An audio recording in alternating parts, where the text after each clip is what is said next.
Nej, det synes jeg ikke. Altså, vi går helt klart på banen for at vinde, og jeg synes også, at vi har store dele af spillet overtaget.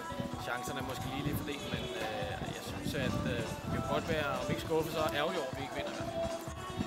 Presser jo på den helt anden måde i dag, end vi gjorde i Tyskland.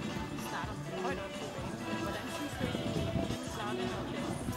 Jamen fint. Altså, nu tænker vi på, at det er første gang, og vi veksler lidt med det i første halvleg. Det er jo det, som er en af målene her på Algarve, det er, at vi skal kunne veksle mellem det høje pres og det meget lave pres.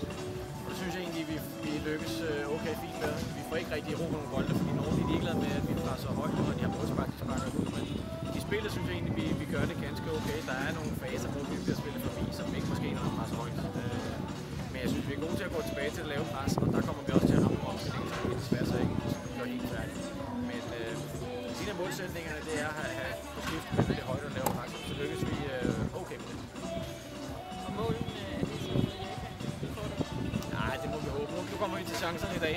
Så mange chancer var der heller ikke mod Tyskland. Heller ikke fordi vi laver 5 chancer i hver halvleg her. Men altså, det er jo toppen af Europa, toppen af verden, vi spiller mod, så vi kan ikke rigtig forvente at lave så meget mere, end vi gør i dag.